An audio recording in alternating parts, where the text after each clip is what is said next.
Olá pessoal e sejam bem-vindos a mais uma aula do nosso curso de Introdução à Auditoria para Concurso. Primeira observação que eu quero fazer é que aqui está correto eu conferir, não tem crase. Eu acho que seria até possível, mas o mais correto é botar sem crase, porque eu não estou especificando auditoria. Por exemplo, eu não estou botando auditoria independente para concurso. Então é sem crase mesmo. Mas enfim, continuando. Lembrando que isso faz parte, essas aulas aqui em vídeo fazem parte do meu projeto maior, que é o material definitivo de auditoria.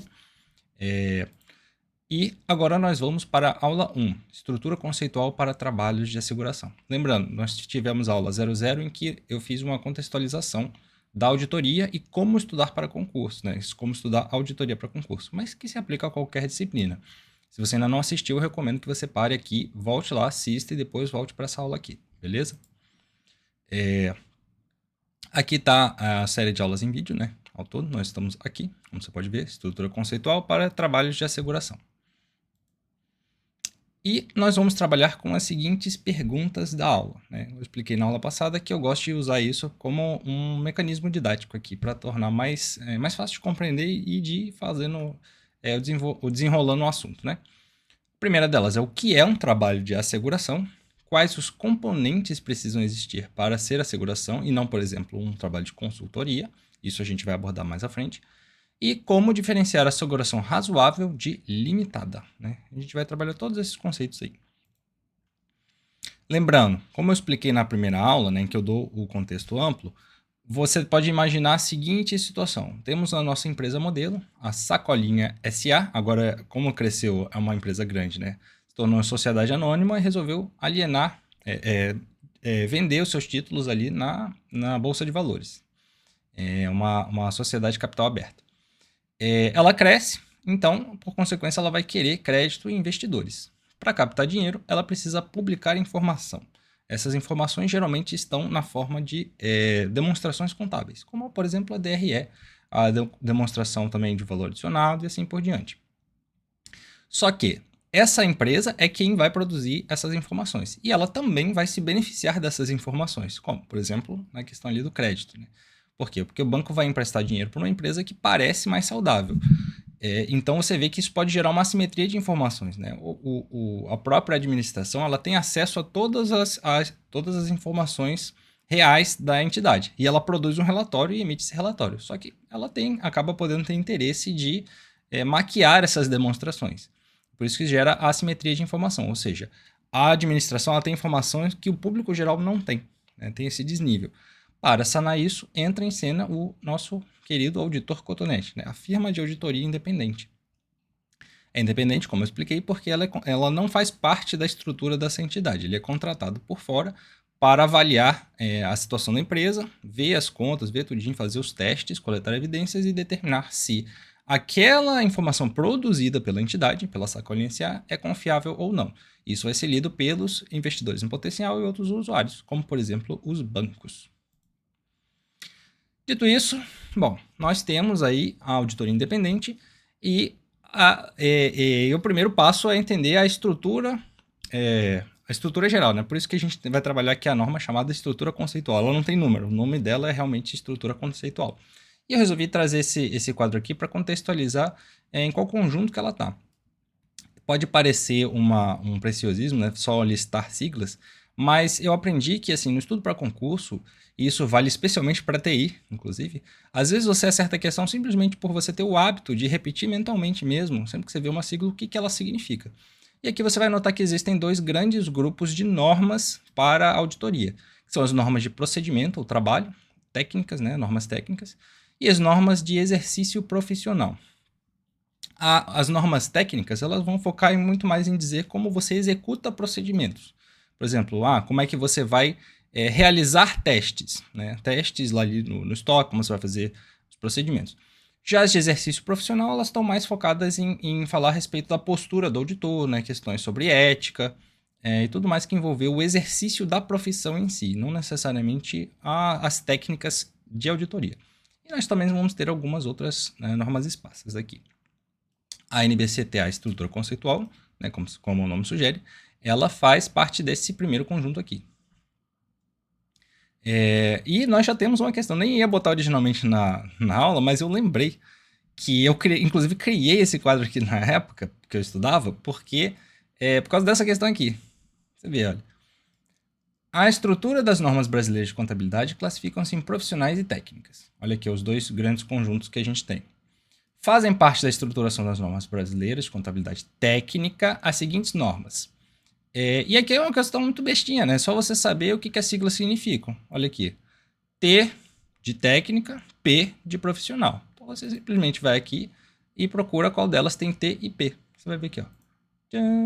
É a letra C, porque ó, de perícia, TP, técnica de perícia e técnica de auditoria interna. Então é a letra C. E as outras estão erradas porque aqui tem uma certa e tem uma errada. O P aqui e aqui é T. P, T. É meio ridículo cobrar isso aqui numa prova, mas a banca às vezes está com preguiça, né? E aí eles vão cobrar. E agora você não vai mais errar esse tipo de detalhe. E não é algo que você precisa ficar, meu Deus, vou memorizar e tal. Mas lembre-se, né? Adquira o hábito de sempre que você se deparar com siglas, pergunte o que essa sigla significa. E aí você repete mentalmente. Você não precisa ficar anotando, botar em flashcard, nada disso. Mas crie o hábito de sempre repetir. E é sério, em TI isso ajuda muito. Tem muita questão que você às vezes mata só por saber a sigla, porque às vezes está na cara ali a resposta se você souber a sigla. Ou no mínimo você elimina 2, 3 alternativas ali só porque você sabia as siglas. Então vamos lá, começando né, a nossa primeira pergunta. O que é um trabalho de asseguração? O trabalho de asseguração ele vai ser um trabalho em que o auditor ele quer se assegurar de que alguma coisa está correta. Né? Ou pelo menos tentar, ele vai verificar se está ou não correto. Ele serve para aumentar a confiança. Confiança de quem? A confiança no quê? Lembre-se, nós temos uma empresa, ela emitiu informações para pessoas que vão ver, um público, né? Os usuários dessas informações, dessas demonstrações. E esses usuários eles precisam ter confiança de que essas informações estão corretas, né? Elas são verídicas.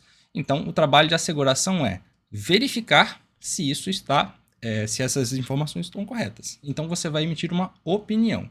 É por isso que é importante você entender isso aqui. Ó. O auditor ele não cria informação. Ele testa e conclui com base em evidências. Como a gente falou lá na primeira aula, né, eu falei, ó, o raciocínio do auditor é baseado em evidências para tirar uma conclusão. E é isso que vai acontecer. E o trabalho de asseguração, você pode pensar em três peças principais. Que você vai enxergar juntas. Objeto, critério e informação. Ah, meu Deus, o que é objeto, critério e informação? Calma, objeto é o que você está olhando ali, né? Por exemplo, o fator do mundo real que vai te dar, que você vai comparar com um critério para produzir a informação. Você, que eu digo, é a entidade. Aqui eu trago exemplos. Por exemplo, qual é o objeto do mundo real? A conta estoques, ou os estoques ali propriamente da empresa. Ela tem estoques. Critério é o quê? É a norma, é o parâmetro, é aquilo contra o que você compara a realidade, né, o ser e o dever ser. O critério é o dever ser. Né? No direito a gente usa muito essa comparação. A realidade objetiva e a realidade que o legislador ali queria que fosse. E no caso aqui, os legisladores, o equivalente seriam os órgãos emissores das normas contábeis. E aí eu dei o exemplo, o CPC 16, que vai ser, dentro da disciplina de contabilidade, aquele que vai tratar de estoques. Né? Vai dizer como é que você contabiliza estoques, o que você faz a respeito disso, como classifica, etc. Ou seja, o critério é essa norma daqui, nesse exemplo prático. E qual é o produto disso? Quando você compara a realidade com o dever ser, você vai emitir uma demonstração contábil, né? Você vai emitir uma informação. Então, a empresa ela vai, com base nessa norma e no que ela viu na realidade, emitir informação na forma de demonstrações contábeis, produzido pela entidade. Temos um segundo exemplo aqui. O objeto pode ser também, por exemplo, controles internos, né? Ver se os controles ali de segurança, não só de segurança, né? Mas de produção das informações, funcionamento, administração estão funcionando corretamente. Qual vai ser o critério nesse caso? Um possível é um chamado framework COSO. COSO é um tipo de norma que você vai estudar muito em administração e também em TI. Eu vi isso aqui na parte de TI, principalmente. Então, se você ainda não viu, não tenha pressa, você vai ver isso aqui. Pessoalmente eu achava muito chato isso aqui, mas é importante, né? Enfim, é um framework, eles gostam de usar muito palavras em inglês nessa área aqui, que vai ser algo que você vai comparar. Olha, os controles aqui internos, a administração está bem organizada, está funcionando, com base em quê? Isso aqui, essa aqui vai ser a norma parâmetro. O resultado, você vai produzir um relatório sobre os controles. Cuidado, aqui a gente ainda não está falando do relatório do auditor Cotonete, tá? A gente está falando de um relatório que é produzido pela própria entidade, dizendo, olha, nós verificamos internamente que nós estamos muito bem em termos de controles internos. É tudo legal, né? Mas é claro que a entidade vai ter interesse em dizer isso. Precisa de alguém para validar essa informação, que vai ser o auditor, justamente.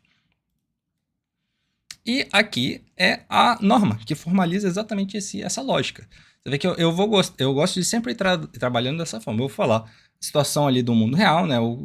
Qual é o raciocínio por trás, e aí depois eu trago a norma para vocês verem. Eu não gosto de ficar estudando para decorar. Tem coisas que a gente vai precisar memorizar, inevitável, né? Informações mais arbitrárias, tipo prazos, né? Essas coisas. Mas tudo que a gente puder compreender, a gente deve tentar compreender. Por isso que eu trouxe primeiro a lógica para depois trazer aqui a norma. E a norma vai simplesmente formalizar aquilo que a gente falou até agora. Vamos ler aqui. NBC tem a estrutura conceitual, negócio de sempre separar aqui a norma. Trabalho de asseguração é o trabalho no qual o auditor independente, auditor consultante, visa obter evidências apropriadas e suficientes para expressar sua conclusão, de forma a aumentar o grau de confiança dos usuários previstos sobre o resultado da mensuração ou avaliação do objeto, de acordo com os critérios que sejam aplicáveis. Isso aqui a gente acabou de ver. Agora você já consegue ler essa norma sem parecer uma sopa de letrinha. Lembrando, evidência, o auditor ele vai fazer testes, né? Isso a gente vai ver em uma aula própria, para coletar evidências e, com base nessas evidências, tirar uma conclusão. Os usuários previstos podem ser, por exemplo, o banco, podem ser acionistas em potencial, órgãos reguladores também, isso acontece. O objeto vai ser ali, por exemplo, a conta, o estoque, né, os controles efetivamente praticados. O objeto vai ser ali o que acontece no mundo real. E os critérios são as normas, são parâmetros, são aquilo que diz o que deveria estar sendo no mundo das ideias, né? Como é que a realidade deveria se conformar? Esses são os critérios. Que sejam aplicáveis. Isso aqui ele está sendo genérico, né? Porque tem 1 milhão de critérios para 1 milhão de situações. Aí ele dá um coringa aqui, fala que sejam aplicáveis. Aqui. Você vai ver que a norma de vez em quando manda essa. Isso é bem frequente. E aqui não, o que eu falei, a combinação da mensuração ou avaliação do objeto, ou seja, coleta de evidências, a informação, o resultado da mensuração vai ser a informação que resulta da aplicação do critério ao objeto. É um jeito complicadíssimo de dizer uma coisa óbvia, né? Que isso aqui, olha, você tem a realidade, você tem o que ela deveria ser, que é a norma. Quando você compara um com o outro, você produz uma informação. É só isso que ele está dizendo ali com vários circunlóquios desnecessários. Agora a gente já desmistificou o que esse trechinho aqui ele quer dizer. E para finalizar, eu gostaria de dizer, olha, já sabemos o que é um trabalho de asseguração. Mas para ficar bem consolidado, o que não é?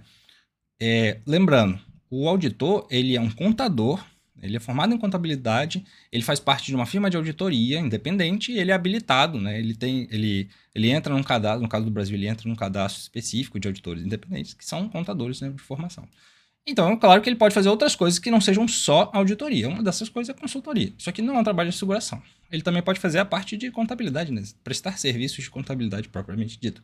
Nenhum desses dois trabalhos aqui ele envolve tirar uma conclusão sobre algo. São serviços comuns, né? Então, isso não é um trabalho de asseguração. Só para fazer o contraste ficar bem claro o que é e o que não é um trabalho de asseguração.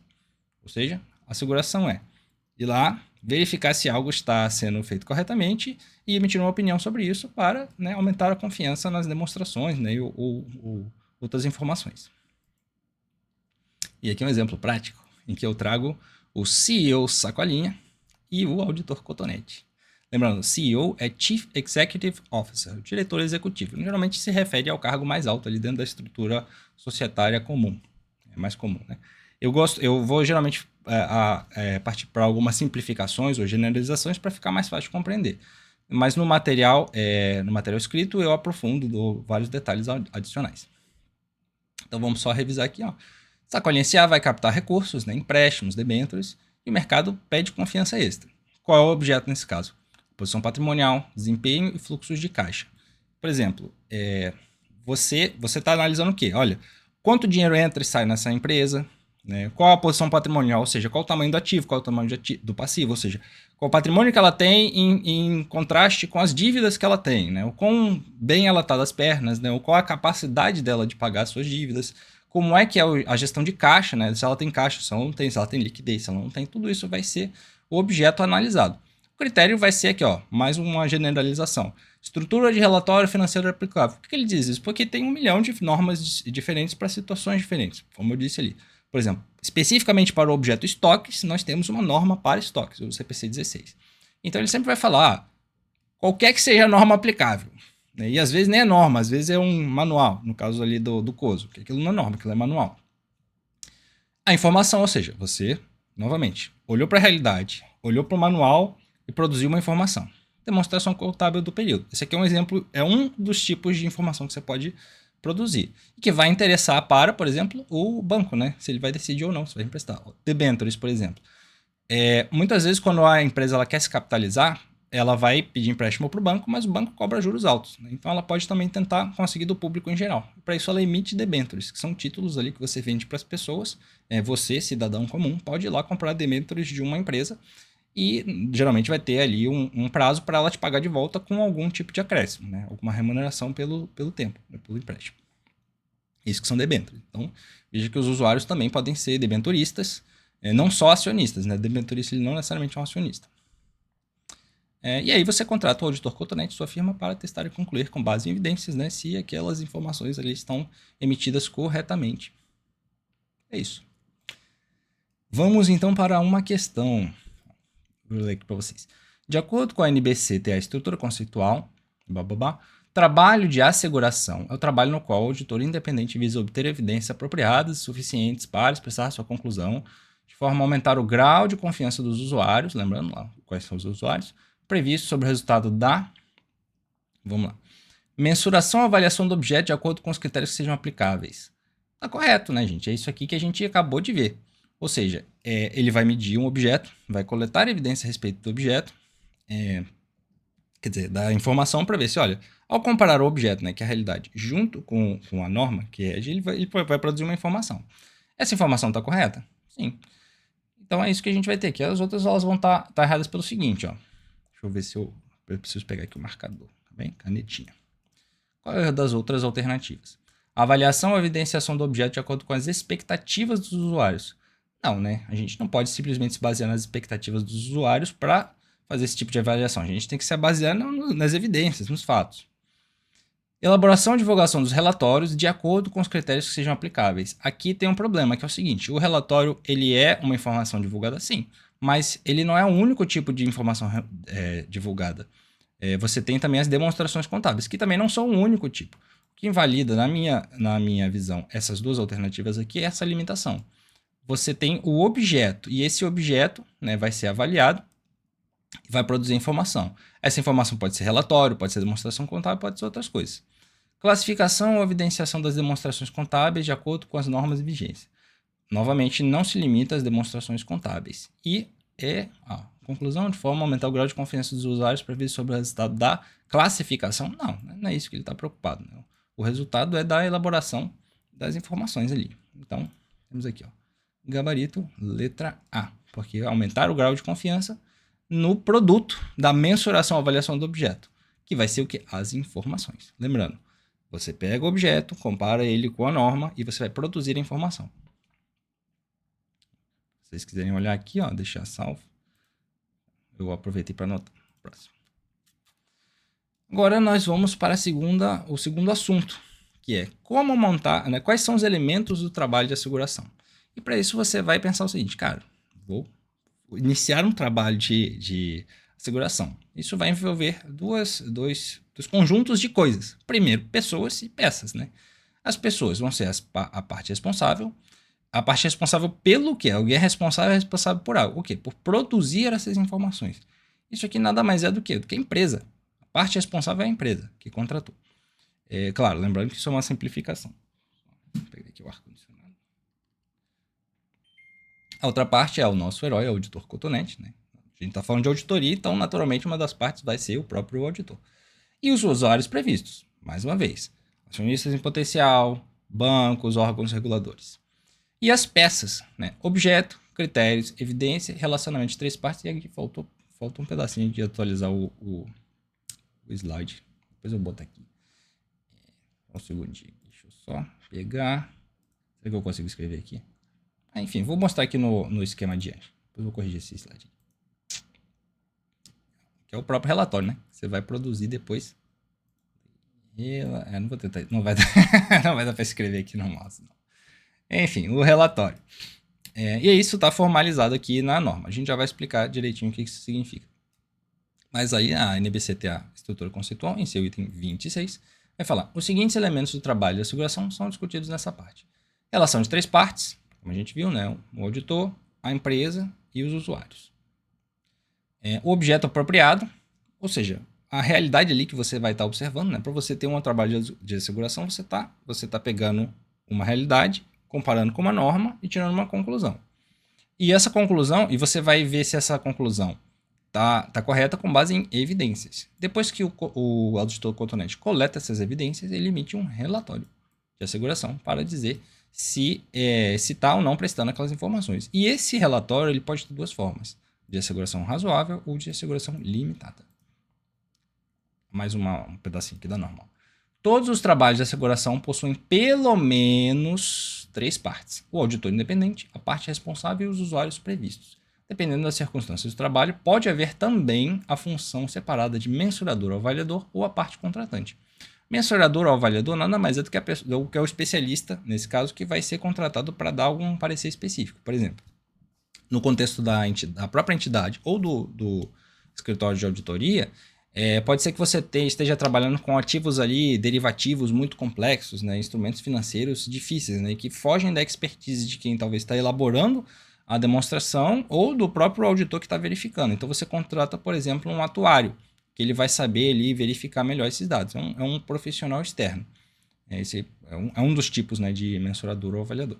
Ou parte contratante. Normalmente a parte contratante é a própria entidade, ou seja, a própria empresa nesse nosso exemplo. Mas pode ser que não seja. E nesses casos você vai ter uma quarta parte nesse caso, né? Que vai ser, por exemplo, um órgão regulador que pediu aquela auditoria. Mas isso aí já é exceção. Normalmente temos três partes, mas sempre temos pelo menos três partes. Eu criei esse diagrama aqui para mostrar, ó, sintetizar quais são os elementos do trabalho de asseguração, até expandir um pouquinho. Fui lá na norma, peguei mais alguns detalhes e adicionei aqui. Esse diagrama está disponível no material completo, né? No material escrito. Então, tudo isso aqui tem esse e outros lá que eu boto. Também tem algumas questões que eu comento, eu vou botando isso aqui nos comentários, né? Enfim, temos aqui os elementos. Relacionamento de três partes: auditor, parte responsável, usuários.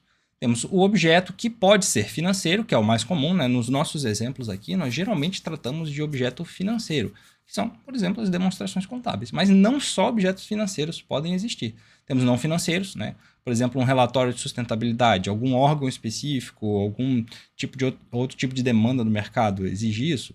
Vai ter um relatório de sustentabilidade que ele não tem a ver, na verdade, com o financeiro. Vai ver se, por exemplo, a empresa ali ela tem o selo verde. E isso é relevante dentro do mundo empresarial, né?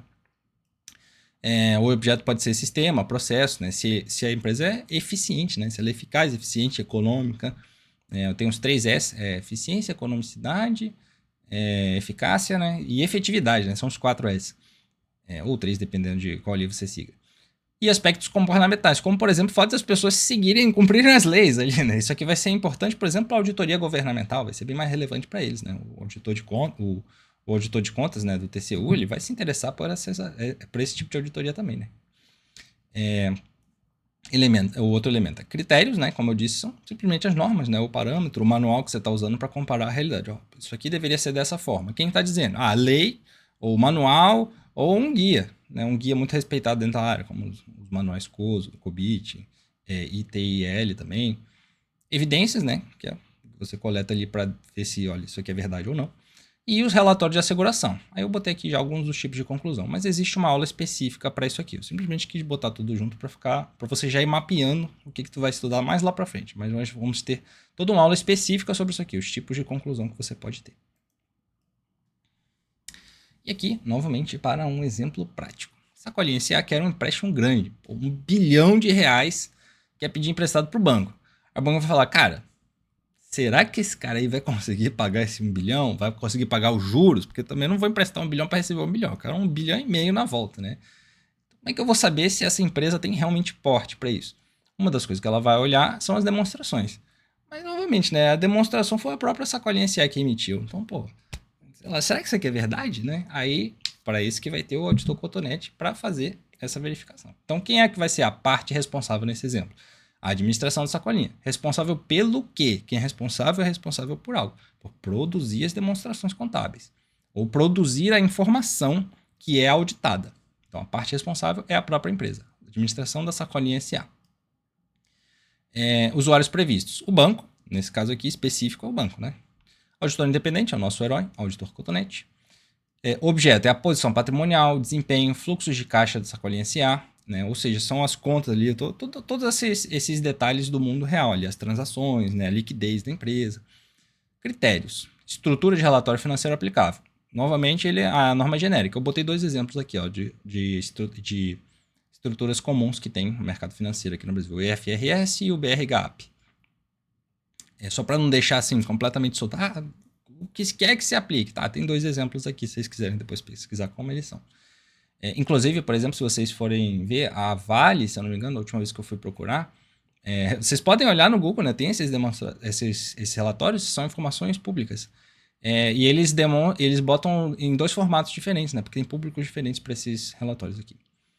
Evidência, testes, confirmações, inspeções, análise, execução. Na verdade, isso aqui não é bem a evidência, aqui é o procedimento que você usa para coletar as evidências, né? Mas, enfim, você vai coletar a evidência através de testes, confirmações, inspeções, análise, execução, que são pertinentes para esse cenário aqui. Para outros tipos de cenário, você vai ter outros tipos de evidência produzida. Por exemplo, se fosse uma auditoria de TI, né, ou de sistemas informatizados, você pode, vou botar aqui logs de acesso, né? Isso é algo importante. E o relatório vai ser a conclusão escrita para aumentar a confiança do banco. Supondo, é claro, que esse relatório seja positivo. E aqui nós temos, eu queria fazer a exemplificação do relacionamento entre 3 partes. Você nunca mais esquecer, lembre-se aqui. Temos 3 partes, pelo menos. Temos aqui a empresa, né, representada pelo CEO, Sacolinha. Temos o auditor independente, o cotonete. E temos a gerente molécula, que é quem vai decidir se esse empréstimo vai ser concedido ou não. O Sacolinha tá pedindo para ela, me dá um dinheiro aí. Ela fala, cara, não sei, você vai pagar? Vou perguntar pro cotonete. Aí o cotonete endossou as demonstrações, então tá liberado aqui o teu empréstimo. E agora uma questão.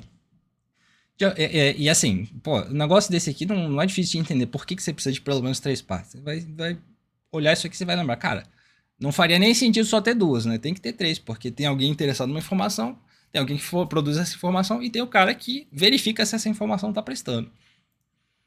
E aí você vai ter questões, né? De acordo com a estrutura conceitual de trabalhos de asseguração, são elementos que necessariamente devem estar presentes em um trabalho de asseguração executados por um auditor independente, exceto relacionamento entre 2 partes. Já matou, né? A gente já sabe que é 3. Então isso aqui já está errado.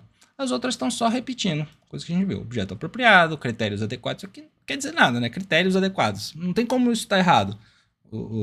Só se ele botasse critério inadequado, mas o critério é adequado, né? Ou seja, lembrando, o que é o critério? Norma, manual, a lei, os parâmetros ali que você vai usar para conformar a realidade. E a realidade está aqui, ó, objeto. Por que objeto apropriado? Porque tem coisas que você não tem como auditar, né? Por exemplo, ideias. Você vai auditar ideias? Não dá, isso seria um objeto totalmente inapropriado. Crimes, também não dá. Então, tem que ser algo auditável, por isso que ele bota aqui apropriado. Evidências apropriadas suficientes, né? Por exemplo, não adianta você auditar um negócio que não tem nada a ver com o objeto, então por isso tem que ser apropriado o suficiente, mas novamente ele está só sendo genérico aqui. E o relatório de asseguração escrito de forma apropriada. Não precisava botar isso aqui, porque isso é meio óbvio, né? Só faria diferença se ele botasse inapropriado. Então, letra A aqui, porque é 2 partes, não é 3. Otto, mas isso é besteira, né? Claro, tu pegou uma banquinha, Fundatec aí, não sei o quê. Mas olha, você faz Rio Grande do Sul. Mas não tem problema não, Bancona também cobra isso aqui, ó. Mesma coisa, FGV. Mesma coisa. E é rigorosamente a mesma pergunta. Tem um enunciado aqui, bababá. O único risco de você errar isso aqui, ó, uma questão dessa, é tu não prestar atenção nisso aqui. É tu ler rápido e seguir. Aqui não constitui os elementos de trabalho de asseguração. Aí você vai ver, se você não vê o não aqui, você leu rápido, você vê, critério adequado, com certeza, já marca lá e erra. Porque, na verdade, ele queria a alternativa errada. Novamente, relacionamento entre pelo menos 2 partes. Tá? E ele ainda é exemplo, o contratante era de 2. Parece verdade. Não é, porque temos pelo menos 3 partes aqui, ó. 3 partes, 3 quadrinhos. Você pode lembrar do nome deles também, ó. Cotonete, Sacolinha e a molécula. E agora a terceira parte, né? Asseguração razoável versus limitada. E as diferenças entre elas. Vamos começar aqui. Asseguração razoável. Por que eu botei aqui? Ó? Tese forte, forma positiva e evidências indicam que está bom. Há mais evidência. Asseguração limitada vai ser uma tese fraca, forma negativa e exemplificando, não há evidência de que está ruim. O que acontece? Quando você está em busca de uma maior asseguração possível, da maior certeza possível, você vai atrás da asseguração razoável. Por isso que eu boto tese forte. Por quê? Porque quando você está falando, eu verifiquei e há evidências de que está tudo correto, que isso aqui é sólido. Você está fazendo uma afirmação, você está colocando um enunciado positivo, né? Eu coletei bastante evidência, eu olhei aqui e disse, olha, tudo indica que isso está bom. Já a asseguração limitada, ela é menos, ela vale menos, ela te dá menos certeza, porque ela vai ter a forma negativa. Ou seja, não achei evidências de que está ruim.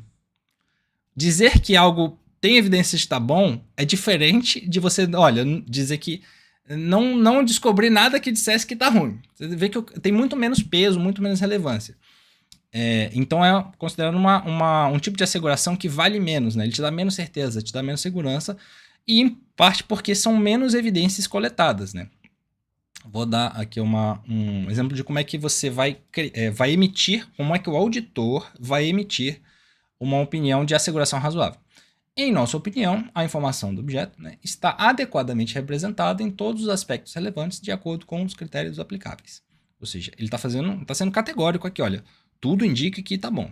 A asseguração limitada com base nos procedimentos realizados e nas evidências obtidas, nada chegou ao nosso conhecimento que nos leve a acreditar que a informação, olha, que ele está enrolando, né, não está adequadamente apresentada em todos os aspectos relevantes. É tipo aquela ideia de você provar que algo existe e provar que algo não existe. Você não tem como provar que algo não existe. Você pode dizer, olha, não achamos nada que indique isso, né? Mas pode ser que a gente esteja errado. Agora, quando você prova que algo existe, você só precisa você consegue demonstrar que algo existe. Então você vai estar na tese forte. Provar que algo não existe não dá, né? Vai ser a tese fraca. Eu não sei eu espero que tenha ficado claro. Se não for, depois vocês falam comigo aí nos comentários. Mas porque realmente é um negócio meio esquisito essa diferenciação. Daqui a pouco eu vou botar aqui mais um detalhezinho que eu fiz um pequeno quadrinho para comparar. E um detalhe que é extremamente importante. A asseguração razoável é um alto grau de certeza, mas não é absoluto. Nenhuma ciência trabalha com certeza, né? Independentemente de você achar que a contabilidade ou auditoria são ciências ou não, eu pessoalmente não acho que não, mas independentemente dessa discussão, o importante é saber que mesmo que seja uma ciência, a ciência não trabalha com certezas. Não trabalha com certeza. A ciência ela trabalha com juízo probabilístico que tenta ser o mais alto possível. Então, assim, quando a gente está aqui na asseguração razoável, nós não vamos dar 100% de certeza, porque sempre pode ter algo que escapou do teu juízo, né, a tua percepção ali. Mas se você envidou todos os esforços possíveis e coletou evidências, elas podem chegar a um alto grau de certeza, né? As evidências são massivamente nesse sentido aqui. Então, provavelmente é isso. Muito provavelmente. É certeza? Jamais. É por isso que você fala em razoável. Razoável você pode ler como algo muito alto, mas nunca é absoluto. E essa não é uma ideia complicada de você lembrar, né? Porque lembre-se, nem a ciência te dá certeza. Não existe prova científica. Se você vê uma pessoa que fala que algo foi cientificamente comprovado, você já sabe que essa pessoa está te enrolando ou não sabe o que está falando, porque a ciência não prova. Ela te dá um alto grau de probabilidade de algo estar certo, mas isso sempre pode estar errado ou pode ser refinado.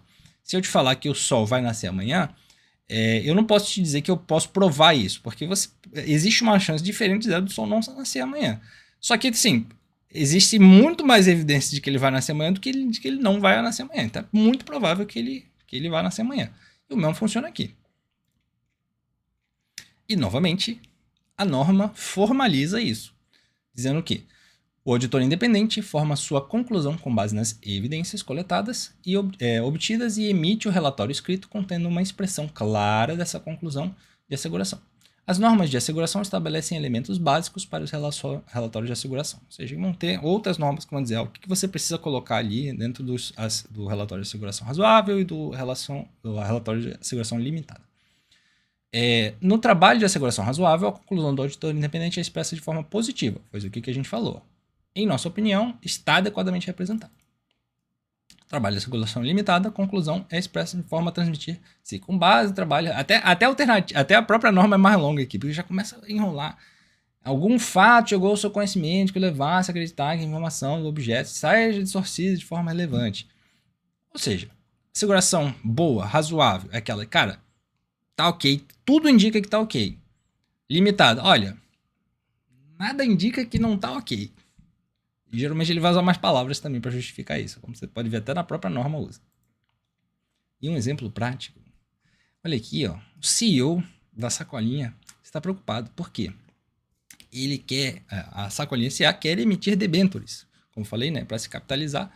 Só que eles precisam fazer isso em breve, né? Não há tempo para você fazer uma auditoria completa que vai te dar uma asseguração razoável, ou seja, que é o mais alto grau de certeza razoavelmente possível dentro ali dos trabalhos de auditoria, né? Então, ele combina com o Cotonete, né? O auditor Cotonete percebe, olha só, o que dá para fazer por você, meu patrão?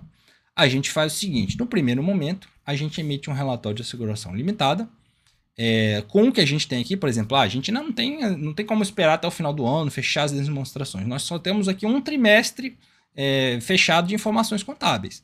Dá para ter total certeza com base só nisso? Não. Mas dá para a gente fazer alguma coisa, né? E aí você vai emitir primeiro um relatório de asseguração limitada e num segundo momento, já no fechamento do período, quando você já tem todas as informações completinhas, você já dá um relatório de asseguração razoável. Que aí já é mais completo, já tem mais certeza, e você já pode fazer, já vai dar mais segurança para o mercado. O primeiro, né, o asseguração limitada, ele vai ter uma utilidade ali, ele vai falar, cara, não encontramos fratura exposta. Não, olha, a gente não achou nada absurdamente errado ou obviamente errado. Precisamos de mais evidências, precisamos coletar, mas só vamos ter certeza depois. Mas a princípio, não tem nada de bizarro aqui ou muito óbvio. Né? Esse é a asseguração limitada. E aí, com isso, a Sacolinha SA vai poder emitir suas debêntures e tentar convencer as pessoas a comprarem a comprarem as debêntures e capitalizar a empresa, né? Então, assim, é melhor do que o relatório de seguração limitada, nesse caso vai ser melhor que nada, com certeza. Já vai ter algo para mostrar ali para o público. E agora uma questão da FGV 2005, olha, recentíssima. Ao comparar o risco do trabalho e a extensão dos procedimentos executados no trabalho de asseguração razoável e no trabalho de asseguração limitada, de acordo com a NBCTA, Estrutura Conceitual para Trabalho de Asseguração, é correto afirmar que... Aí, cara, é simplesmente você fazer o seguinte juízo, o juízo de relação entre evidência e segurança que você vai ter. Eu vou até sintetizar isso mais à frente, mas vamos ver aqui. Vou pegar aqui um marcadorzinho. No trabalho de asseguração razoável, o risco do trabalho é maior, enquanto a natureza, a época e a extensão são menos extensos. É justamente o contrário, né? O razoável é a de melhor qualidade, né? Então o risco é menor do que no asseguração limitada, justamente porque os procedimentos são mais extensos. Então tá errado isso aqui. No trabalho de asseguração limitada, ou seja, o que é ruim, mais capenga, o risco do trabalho é menor. Não, ao contrário, né? Se ele é mais capenga, o risco é maior. Justamente porque são procedimentos menos extensos. Essa parte aqui está certa. C. No trabalho de asseguração limitada, o risco do trabalho é maior.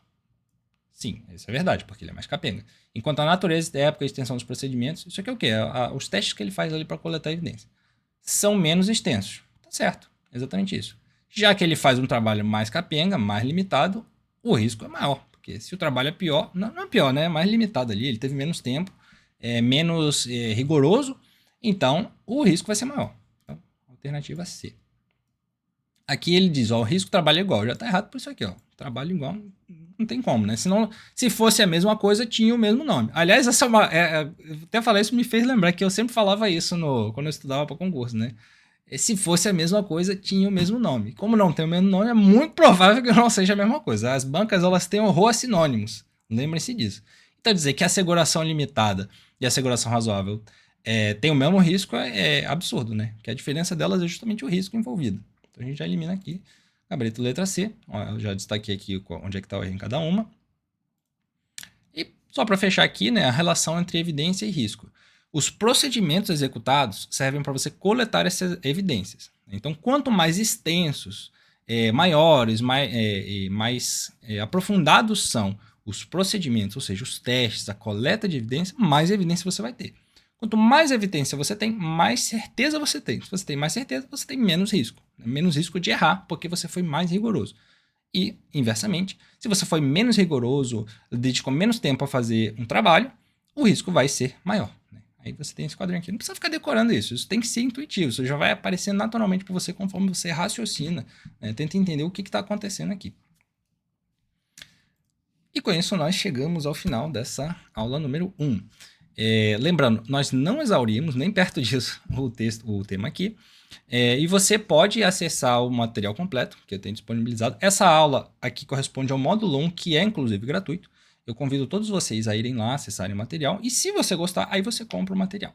Eu vou ficar muito feliz. Mas eu não quero que você compre antes de você ter visto a aula gratuita, porque eu me garanto, posso dizer que esse aqui é o melhor material de auditoria que você vai encontrar no mundo.